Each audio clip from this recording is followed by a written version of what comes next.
This magnificent cargo trailer conversion is coming to a conclusion.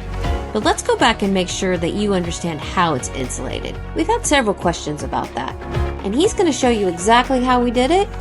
So follow along so yours is ready for every season. Working on getting the furring strips all on so that we can start running wire and things for electrical and plumbing.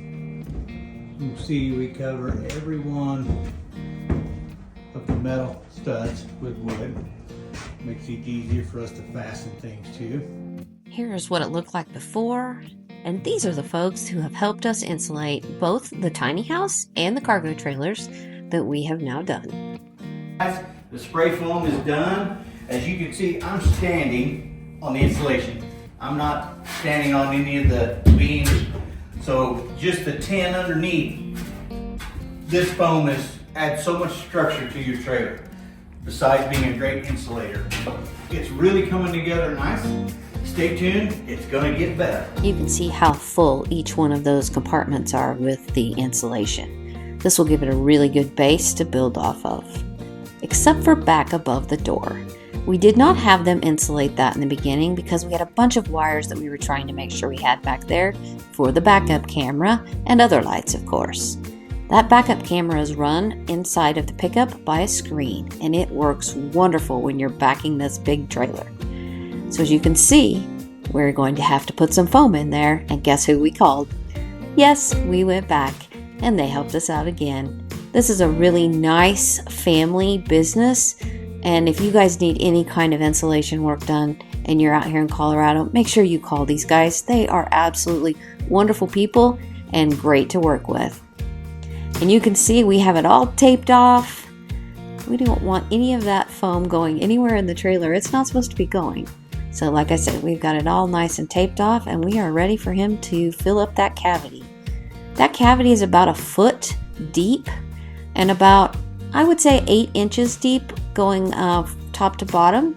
You can see how he just uses a little bit of foam, a little bit of foam, a little bit of foam. He's just filling it in really slowly because that foam expands. And as we watch him go along here, you can see he does a little bit, he lets it expand, does a little bit, and he lets it expand. And then we came back in after he got to a really good place with all of this and most of it was covered. We came back in and we put the board back up there to make sure that we hadn't gone over. We decided we could put a little bit more in there.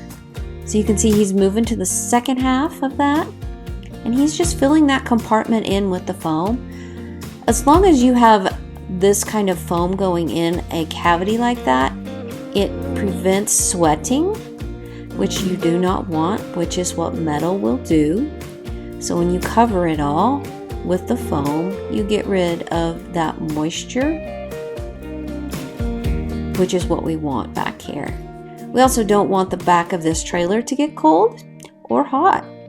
And with the foam, you get that. Each layer that he puts on is about 1 inch, so the R factor back there is definitely high.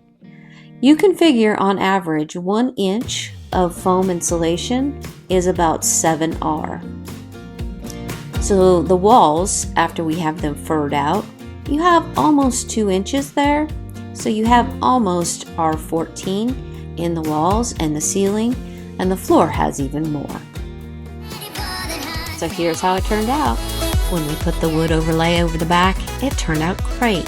Check out all of those beautiful, nice cuts. This is a finished product.